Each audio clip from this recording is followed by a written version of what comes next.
Hello again, everyone, and good morning. Welcome back. Hope you had a nice holiday. Today we're starting Chapter 6, but before we do that, let's do a little review work here. First of all, know that this is week 7, okay, and today is 12/2. The date is on the board, and so is the week that we're in. Make sure it's one page per week, okay? So anyway, remember now it's Toops' classroom. I had to drop the Mr. and Carnegie. There's 9 weeks, and you're supposed to do 2 workspaces per week. We work in class every Friday, and you can work at home as well, and are expected to work at home. So that would make 18 workspaces. Okay. This Friday, I'll show you exactly how many you have for this marking period. Okay, so make sure you remind me for that. Let's take a look here. Actually, you know, now that I say that, Friday and Monday, I'm not going to be here. So you will have a substitute. Make sure you come in quietly. You will be working on Carnegie. And please do not get your name on the substitutes list, okay? If you do, it will be a 30-minute after-school detention. Let's take a look here. Use the quadratic equation. Well, there's a 1 right here. So your A, your B, and your C. Okay, A, B, and C. So x equals negative b. Now remember I said use parentheses. B squared minus 4ac all divided by 2a. Okay, so we plug it in. So negative b, so that's a negative 2, b squared minus 4 times a times c all divided by 2 times a. So at this point, this is a double negative, so it's going to become 2 plus or minus. Negative 2 times a negative 2 is a positive. There's only one negative here. 4 times 4 is 16, so that's a negative 16 divided by 2. This is going to be the square root of a negative 12, and you can't take the square root of a negative number, so there's no solution here. And what that means is the quadratic equation, however it looks, does not touch the x-axis. Okay, it doesn't touch the x-axis. Therefore, there's no solution. You cannot take the square root of a negative number. All right, let's go on to the next one. The next one is Pythagorean's theorem. So color the box. Remember, these go together, the ones with the box, with the color. This one has no box and no color. So that one is the hypotenuse, which is the longest side. So it's going to be 4 squared plus x squared is equal to 5 squared.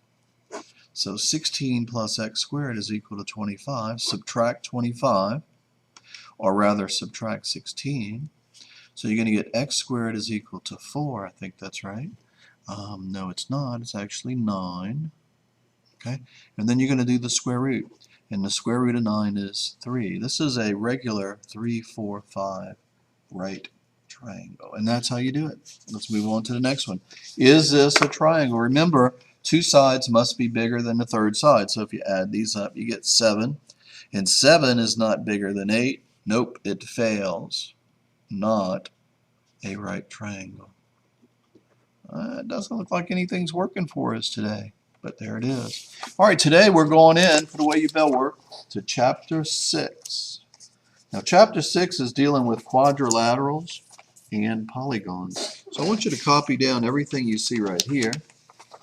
And these are things that you need to know.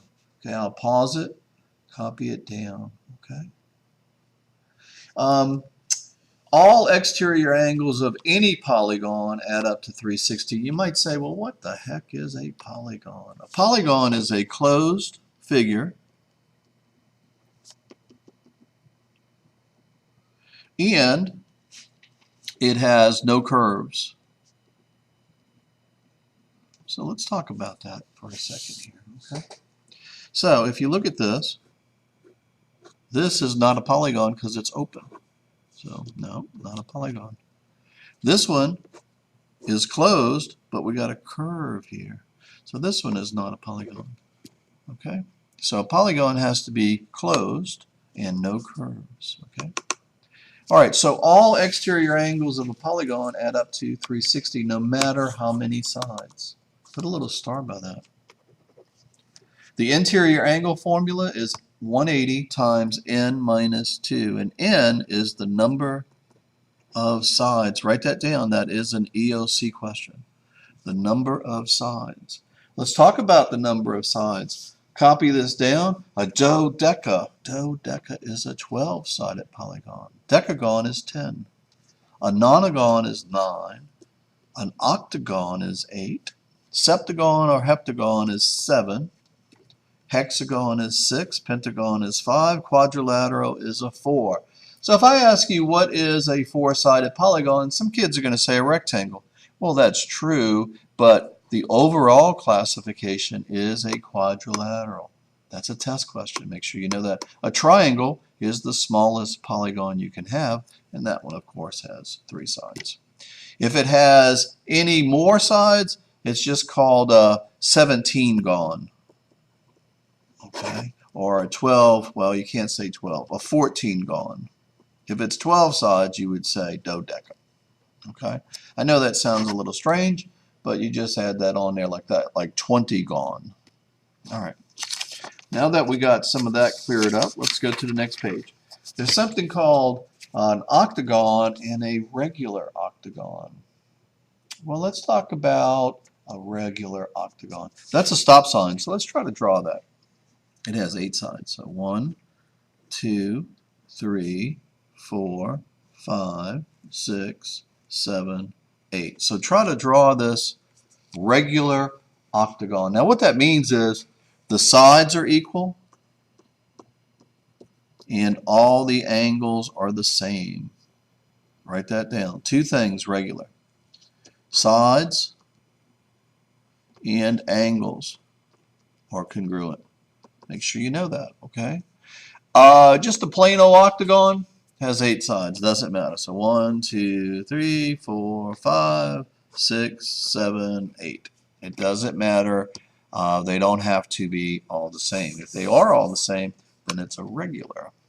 All right, the shell method, and there's a formula. Now let's talk about that. Well, the shell method would be this. Let's take this 8-sided polygon since we already have it, and let's put a dot on the vertex right here. And then let's start drawing some shells or some triangles. So connect all the vertices from this one point. And then count how many triangles. 1, 2, 3, 4, 5, 6. And each triangle is worth 180. That's what you were taught by the triangle sum theorem. Okay? Well, there's a formula. So you don't have to do this shell method. Of course you can. The formula is n minus 2 times 180. Write that down and memorize it. N is the number of sides. So this has 8 sides. So it's 8 minus 2. Hence 6 triangles. Okay? So if you do the shell method or the formula, you have 6 triangles. All right, let's keep moving. Convex. Convex is like if you take a plastic bag or a paper bag and you blow into it and it puffs out. Notice that all of these points or vertices are puffed out like a puffer fish. Concave would be like if you live up north and you get too much snow on the roof and your roof collapses. Okay? So cave in, concave. Convex is like a spiny fish of some sort. Okay? So, what is the interior angle measure of 17 sides? Okay, well, you do n minus 2 times 180, and then 17 minus 2 gives you 15 triangles. And whatever that is your answer. A regular n-gon, now put a star by this one. This one you work backwards, has a sum of this. Find the number of sides. Well, the formula is n minus 2 times 180, and the sum is 172.8. Now you got to solve that equation. So we're going to divide and then add 2, and we got it. So let's try it. So take 172.8, divide it by 180, press equals, get your calculator started up, and then add 2. Let me make sure I did that right.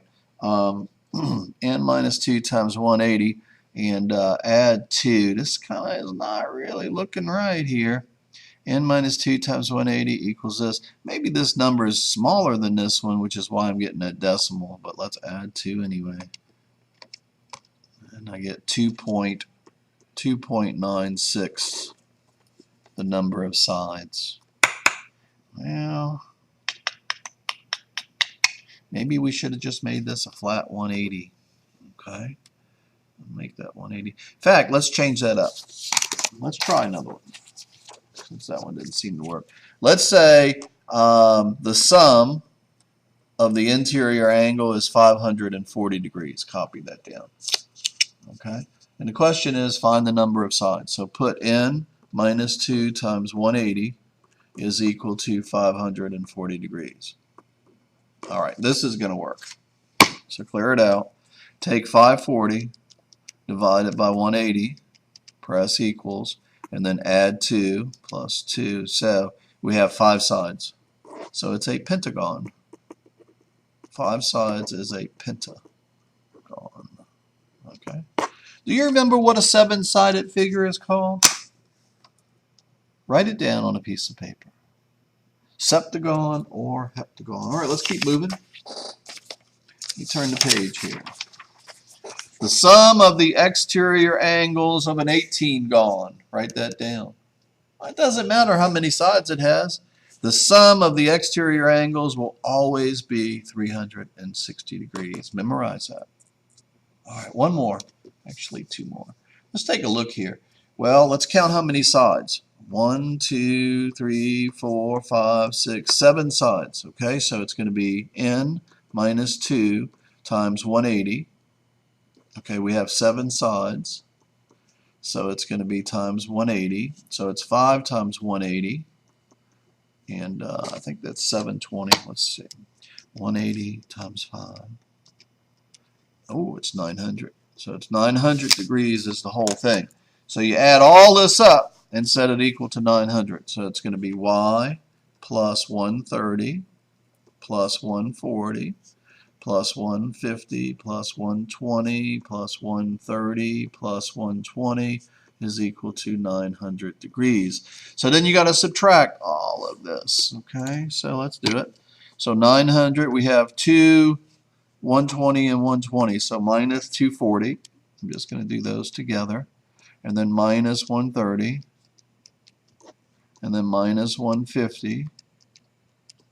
And then minus 270, I think that is.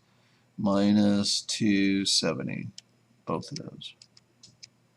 So I get 110. So this angle right here is 110 degrees. We just found it. And therefore this exterior angle, since this line is 180, this has to be 70 degrees. Make sure you know that, and you have one like that on the SAT. Here's your assignment for today. Start working quietly. Have a good day. It took me about 13 minutes for this.